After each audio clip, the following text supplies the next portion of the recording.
یہ کچھ سوالات ہیں ویورز کے۔ پہلا سوال ہے راجہ عمر صاحب ہیں، انہوں نے شہر کا نام نہیں لکھا۔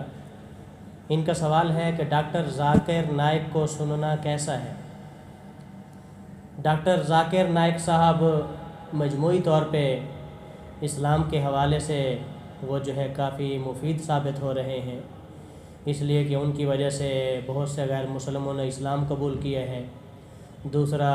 پھر وہ مختلف زبانوں پہ عبور رکھتے ہیں، جس کی وجہ سے انگریزی اور دوسری زبانیں جاننے والے بھی اسلام کو سنتے ہیں، اسلام کی تعلیمات کے قریب آتے ہیں۔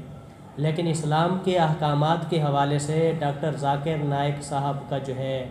نہج اور ان کا طریقہ جو ہے وہ عام علماء حق سے ہٹ کر ہے۔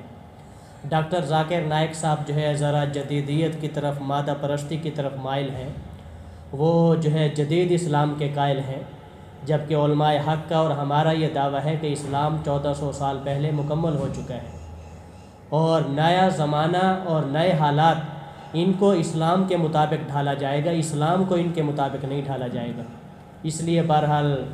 دوسرے علماء حق ہر مسلک کے جو ہے مستند علماء موجود ہیں، اس لیے راجہ صاحب آپ کو جو ہے ڈاکٹر ذاکر نائک کو سننے کی ضرورت نہیں ہے۔ دوسرا سوال ہے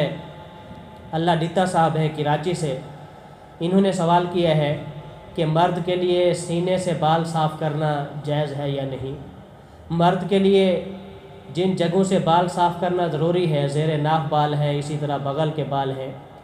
اسی طرح مونچھیں کٹوانا ہے اگر وہ زیادہ بڑی ہو جائیں، ہونٹوں پہ آ جائے۔ اس کے علاوہ باقی جسم کے جتنے بھی بال ہیں، وہ سینے کے بال ہیں، کمر کے بال ہیں، بازوں پہ ہیں، حد سے زیادہ اگر بال ہیں تو ان کو آپ کٹوا بھی سکتے ہیں، نہ کٹوائیں تب بھی آپ کا اختیار ہے۔ شریعت نے باقی جسم کے حصوں کے جو بال ہیں ان کے بارے میں جو ہے انسان کو آزاد چھوڑا ہے، اگر آپ چاہیں تو کٹوا بھی سکتے ہیں، نہ کٹوائیں تب بھی درست ہے، اس میں ثواب اور گناہ جائز ناجائز والی کوئی بات نہیں۔ تیسرا سوال ہے، یہ ایک لیڈی ڈاکٹر صاحبہ ہیں، یہ فرماتی ہیں کہ میں باہر تو پردہ کرتی ہوں، چہرے کو چھپاتی ہوں، مریضوں کے سامنے اگر میں سارے جسم کو چھپا لوں، بالوں کو بھی چھپا لوں، صرف چہرے کو کھول لوں تو کیا یہ جائز ہے؟ تو چہرے کو کھولنا جو ہے بالکل جائز نہیں ہے۔ تو لیڈی ڈاکٹر صاحبہ سے میری گزارش ہے کہ آپ مریضوں کے سامنے بھی کوئی اس طرح کا نقاب یا ماسک ضرور استعمال کریں جس سے چہرہ چھپا رہے، اس لیے کہ آپ نے مریضوں کو چیک کرنا ہے، مریضوں نے آپ کو چیک نہیں کرنا۔ آپ چہرہ چھپا کے آنکھوں سے بھی مریضوں کو چیک کر سکتی ہیں۔ اور اسی طرح یہ چوتھا سوال ہے، خاتون کا خواب کی تعین، انہوں نے خواب ذکر کیا ہے تو لمبا چوڑا خواب ہے، تو اس کی تعبیر یہ ہے کہ آپ کے بیٹے کے جو حالات ہیں انشاءاللہ تعالی اللہ تعالیٰ اس کو جلد شفا عطا فرمائیں گے، آپ جو ہے دعاؤں کا خوب اہتمام کریں۔ ایک دوسری خاتون ہے، انہوں نے بھی ایک خواب ذکر کیا ہے، خواب کی ڈیٹیل کافی لمبی ہے، تو اس خواب سے جو مجھے سمجھ میں آ رہا ہے، اس خاتون صاحبہ کے گھر جو ہے تھوڑے بہت اثرات ہیں، لیکن زیادہ پریشان ہونے کی ضرورت نہیں، اور جیلی عاملوں کے پاس بھی جانے کی ضرورت نہیں ہے۔ آپ 2.25 لیٹر والی بڑی بوتل پانی سے بھر لیں،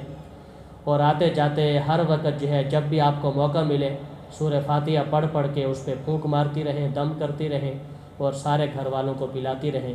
انشاءاللہ تعالی آپ کے تمام مسائل حل ہو جائیں گے۔